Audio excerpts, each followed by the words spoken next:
جب دنیا میں اللہ اللہ کرنے والا ایک بھی نہیں ہوگا تب قیامت آئے گی۔ جب دنیا ایمانداری سے خالی ہو جائے گی، جب دنیا اللہ کی محبت سے خالی ہو جائے گی، جب دنیا اللہ کے پیار سے معرفت الہی سے خالی ہو جائے گی، جب دنیا والوں کے دل میں دنیا کی محبت سما جائے گی، شیطان کی محبت سما جائے گی، جب دنیا میں اللہ اللہ کرنے والا ایک بھی نہیں ہوگا تب قیامت آئے گی۔ جب کسی کے دل میں ایمان کا ایک قطرہ بھی نہیں رہے گا، بس اس دن اللہ اس دنیا کو فنا کر دے گا۔ سب سے پہلے حضرت اسرافیل علیہ السلام سور پھونکیں گے۔ حضرت اسرافیل علیہ السلام کی یہ آواز آہستہ آہستہ بڑھتی چلی جائے گی۔ یہ آواز اتنی سخت اور خوفناک ہو جائے گی کہ کوئی جاندار بھی زندہ نہیں رہے گا، کہ اس خوفناک اور دردناک آواز کو سنتے ہی کوئی جاندار چیز زندہ نہیں رہے گی، کوئی جاندار اشیاء زندہ نہیں رہے گی۔ ایک دم زمین ٹوٹ پڑے گی، آسمان پھٹ جائے گا۔ اسرافیل علیہ السلام کی یہ خوفناک آواز سنتے ہی پہاڑ پتوں کی طرح اڑنے لگیں گے۔ جوانو، اس دن سوائے اللہ کی ذات کے ہر چیز فنا ہو جائے گی، ہر چیز تباہ و برباد ہو جائے گی۔ ایک اللہ کا نام باقی رہے گا اور ایک اس کے رسول کا نام باقی رہے گا۔ اس کے بعد اللہ کے حکم پر اسرافیل علیہ السلام پھر دوسرا سور پھونکیں گے۔ جب دوسرا سور پھونکیں گے تو مردے زندہ ہو کر قبروں سے باہر نکل آئیں گے، قبریں پھٹ جائیں گی، زمین پھٹ جائے گی، مردے قبروں سے باہر نکل آئیں گے اور ٹڈیوں کی طرح پریشان حال ہو کر محشر کے میدان میں جمع ہو جائیں گے۔ یہاں اللہ کا قرآن کہتا ہے کہ ایک بار پھر سور پھونکا جائے گا تو لوگ یکا یک قبروں سے باہر نکل کر محشر کے میدان میں قیامت کے دن اللہ کے حضور حاضر ہو جائیں گے، اللہ کے سامنے پیش ہو جائیں گے۔ یکا یک قبروں سے نکل کر جلدی جلدی اپنے رب کی طرف دوڑنے لگ جائیں گے، کہیں گے ہائے ہماری کم بختی، ہائے ہماری کم بختی کہ ہمیں قبروں سے اس حال میں کس نے اٹھایا؟ یہ خوفناک آواز دینے والا کون ہے؟ ہم کس کی آواز سن رہے ہیں؟ نادانو، یہ وہی قیامت ہے جس کا ہم سب سے اللہ تعالیٰ نے وعدہ کیا تھا۔ اللہ کے نبی سچ فرمایا کرتے تھے کہ بس ایک زوردار آواز آئے گی جس سے سب لوگ جمع ہو کر اللہ کے حضور حاضر ہو جائیں گے۔ پھر میرے اللہ نے دوسری جگہ ارشاد فرمایا اذا السماء انفطرت وَإِذَا الْكَوَاكِبُ انتَثَرَتْ وَإِذَا الْبِحَارُ فُجِّرَتْ وَإِذَا الْقُبُورُ بُعْثِرَتْ عَلِمَتْ نَفْسٌ مَا قَدَّمَتْ وَأَخَّرَتْ۔ اور جب آسمان پھٹ جائیں گے، جب ستارے بکھر جائیں گے، جب زمین پھٹ جائے گی، جب قبروں کے تمام مردہ لوگ زندہ اٹھائے جائیں گے، آج ہر نفس یہ جان لے گا جو اس نے آگے بھیجا ہے اور جو کچھ پیچھے چھوڑا ہے۔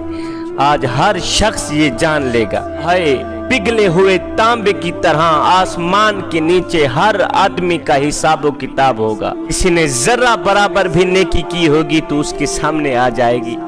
حضرت سیدنا عمر فاروق رضی اللہ تعالی عنہ، آپ ایک دن نماز پڑھ رہے تھے، جماعت کے ساتھ نماز پڑھ رہے تھے، تو امام صاحب نے تلاوت بیان کی جس کا ترجمہ یہ تھا کہ اللہ تعالیٰ قیامت کے دن تمہاری چھوٹی سی چھوٹی نیکی بھی تمہارے آگے رکھ دے گا اور تمہارا چھوٹے سے چھوٹا گناہ بھی یعنی برائی بھی تمہارے آگے رکھ دے گا، پھر اللہ تم سے اس کا حساب لے گا، اللہ تم سے اس کا حساب لے گا۔ ہے یہ آیت سن کر سیدنا عمر فاروق رضی اللہ تعالی عنہ نماز کے دوران ہی آپ کی چیخ نکل گئی، آپ روتے ہوئے زمین پہ گرے، بے ہوش ہو گئے۔ کافی دیر بعد جب آپ کو ہوش آئی تو سیدنا عمر فاروق رضی اللہ تعالی عنہ نے دونوں ہاتھ اٹھائے، عرض کیو میرے کریم رب، تو قیامت کے دن چھوٹی سی چھوٹی نیکی کا حساب لے گا، تو قیامت کے دن چھوٹی سی چھوٹی برائی کا بھی حساب لے گا۔ ہے عمر تو ایک پل کا حساب دینے کی طاقت بھی نہیں رکھتا، میرے مالک عمر تو ایک